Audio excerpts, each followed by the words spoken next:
Start recording. So it's recording. So how to make a standard solution. This is for Martina, so she doesn't have to go through the whole thing again, right? But she hasn't hooked up. So standard solution. One.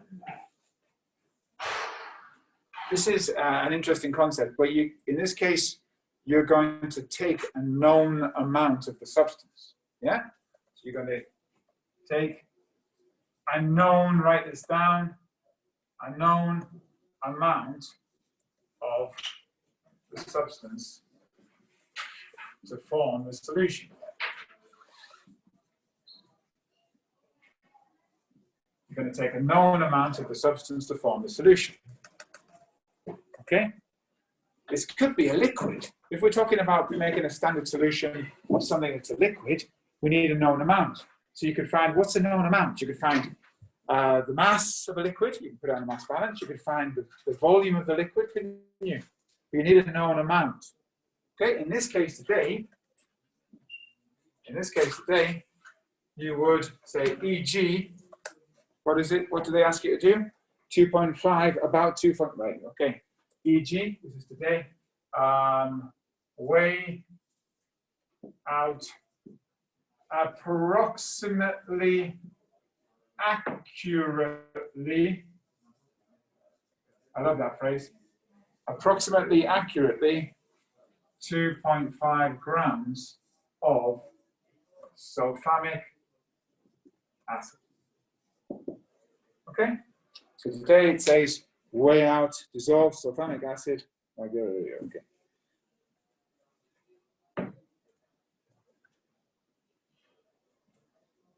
Okay, so you take a known amount of the stuff.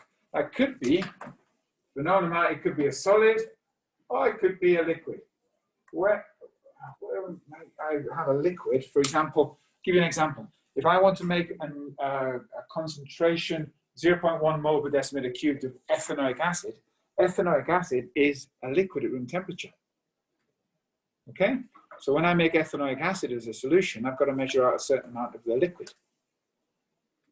In this case, you're using sulfamic acid. Do you understand the concept approximately accurately? Doesn't matter if you've got 2.55, doesn't matter if you've got 2.49. You need to know how much you've got, but don't be there trying to put an extra grain on. Oh, one more grain just could crack it. 2.50, no. Doesn't matter, it just needs to be close. It can't be 2.2, and it can't be 2.8. It needs to be approximately accurately 2.5. So you want it to the accuracy that you've got. So the nearest, obviously, 0.01 plus or minus 0.01 grams, isn't it? I shouldn't put plus or minus. It's the 0.01. We'll talk about uncertainties next week. Okay. 2. This is the general kind of idea. So dissolve the sample in distilled water in a beaker. Okay. They tell you in this case today to use 100 centimeter cubed of water in a beaker, distilled water in a beaker. Okay, so you dissolve in the beaker. To do that, you might need to use a stirring rod. A stirring rod. Stirring rod. The stirring got 1 out of 2. I think it's got 2. Stirring rod. Stirring got 1 out of 2. I think it's got 2. Stirring rod. Stirring. Anyway, you know what a stirring rod is, yeah? Usually it's made of glass. One of these. Look, I love these kind of things. These kind of designs. Look, that's a stirring rod, yeah? Don't drop them, they break. They're made of glass. But look at that little, somebody at some point said, let's put a little flat bit on the end. But he said, why? Well, that means so it doesn't roll off the desk. And also, means if you stir it with the little flat bit end, you get a little bit more agitation in your solution. So you can stir both ends, doesn't matter. Yeah, it's such a lovely little thing, isn't it? And it's dead easy to make as a glass person or a glass making machine can just make that really easy. Just a little kind of circular bit on the end that they just flatten. So it means it doesn't move around. Okay? So you take a stirring rod and you dissolve it. Right, so we've got that in the water. It's in the beaker. Then, you make sure it's completely dissolved, because if it's not completely dissolved, obviously you haven't got that much stuff in the liquid. You transfer the solution to, here we go, volumetric flask. A volumetric flask is the ones that look like this. They look like that. Okay. Of suitable size, capacity. Should really say capacity, because we're talking about. I'm going to say capacity. So what does it say that weight? Way out. Way out. So you transfer that, and then I'm going to add a phrase here, which is important, with washings. What are washings? Well, washings are, you get your distilled water and you wash out the beaker a couple of times and you put that in the volumetric flask. And then you wash down your stirring rod.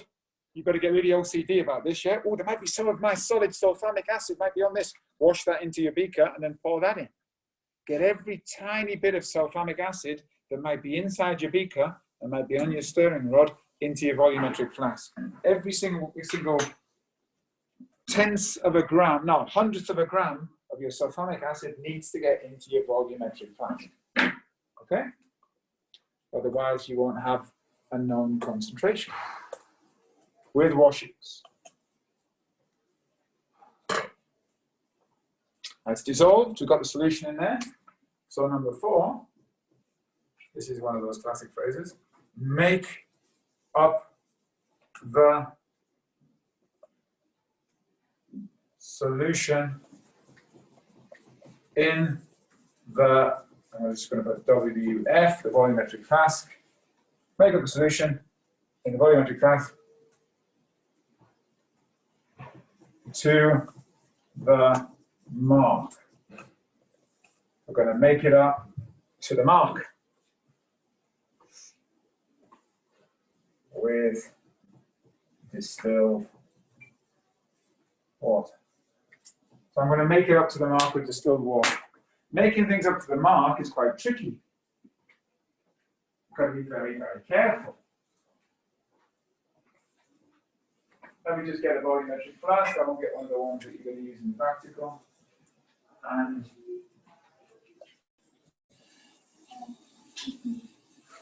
woo! Right, that's that. Pull that out of the thing. If I get distilled water, all this stuff is really precision-made glassware. Okay? So this volumetric flask is supposed to hold 500 milliliters or 500 centimeter cubed of solution. Yeah? Great. So,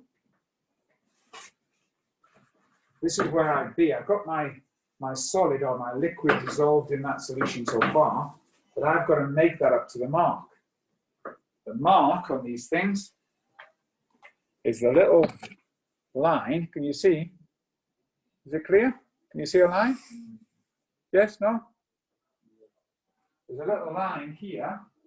It's in different places according to the flask, yeah. There's a little line, isn't there? We've got to make it up to that mark. How do we do that? Well, we get some distilled water and we carefully, now this is where you have to show your skills. We carefully add the distilled water, but then sometimes the distilled water comes out a little bit too fast. And this is where you might want to. See how little squirts come out of the distilled water? So this is where you might want to. I don't know if you've got a pipette. Have you got a pipette in your tray? Yeah. This is where you might want to take the top off the distilled water, get some distilled water in the pipette, And then we want the meniscus. Do you know what a meniscus is? The meniscus is the lower part, isn't it? So you'll have learned these things at IGCSE. When you've got a tube, the water adheres to the side of the tube, doesn't it? So the meniscus is the level, that's the eye level. That's the thing that you're trying to get it perfectly in line with, okay? The meniscus. Transfer the solution. The solution to our volumetric flask. The meniscus. So you get your pipette. I'll get my random pipette here, random perfectly clean pipette, I'm sure. And you try and get it perfectly. Obviously, avoid your parallax. Perfectly on the mark. Voila! To the mark. Okay? And then, what do I do? Bung it up. I put a bung in my volumetric flask, okay?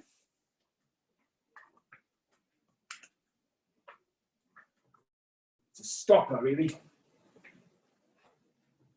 Place a stopper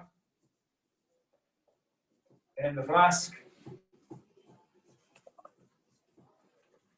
and invert 50 times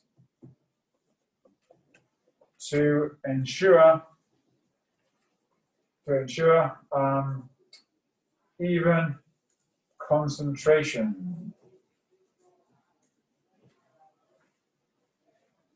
in the solution. Okay, so I get a stopper, which I probably haven't got here. Stop this here. I get a stopper, put my stopper in, and then I literally go 1, 2, 3, 4. Now, why do I do that? Because when you've got your solution in here, the initial solution you've got will be highly concentrated down the bottom. You've put your distilled water in, but your distilled water won't be the same concentration. And concentration will take maybe even a couple of hours to completely even out. So you want to increase the speed of that process by giving it a good old mix. Okay? 50. I like 50. 50 is just a good number. It was what I was told. It's like one of those numbers passed down from generation to generation. It's a magic number. 50. It's like chewing your food. How many times have you been told to chew your food? 25? At home, how many times have you been told to chew your food? Or in junior school? No, I'm told like 50, but I don't. You told 50? Yes, Ha! At home or in school? no. At home. How many times have you told to chew your food when you were younger? I was never told. I wasn't ready. 32 was the number that we were told. I don't know why it was 32, but I just like that number, 32. 32 times. I put the mathematics like sort of department trying to get some maths into everyday life. Chew your food 2 to the power of 4 times. 16. But you're supposed to do it, you're supposed to chew your food, aren't you? Because it helps the digestion process. I think that's one of the problems when you're a kid that you don't do that. You just tend to be in a hurry. So that's it. That's how you make a standard solution. How does that look? More or less okay? Yeah? Any worries about that? No? Wear safety goggles because it's sulfamic acid, so it might splash in your eyes. You've all got a balance on your table.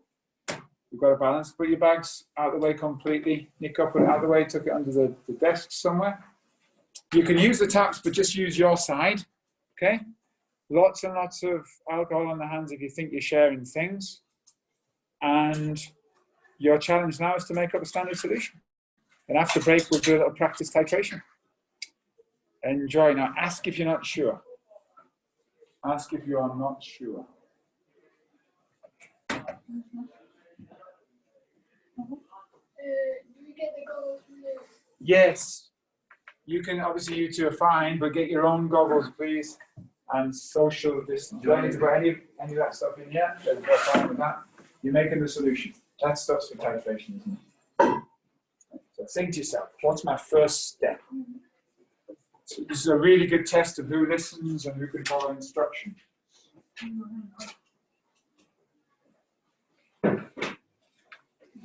Remember, your goggles have to be yours. Keep them in your space. Don't put them back at the end. Try not to steam them up. You can get paper to clean them if you want to clean them. And only put them on when it's dangerous for their self. You don't need to walk around with them now. Put them on when you're doing something that potentially could splash in your eyes, okay? So to take a known measure here.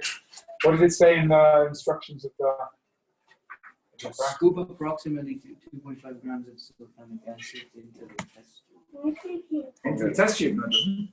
It says into the test Is tube. it? What's this No. one? Does it say weighing bolt? Oh, I thought it had been changed. Oh yeah, no, using a weighing tool. So Using a weighing bolt. There's a weighing bolt. I think it looks like a little boat. That's a weighing bolt. We used them last week, didn't we? Oh, when did I get some? Could you after explain to me what the first practical was, because since I wasn't No weighing boat. What was the first practical? The That's first the weighing boat. practical I know it was Oh, it was collecting the gases. collecting CO2, right? You need to get the results from somebody. I have the results. I think I got them last lesson. And But I don't understand the okay, good.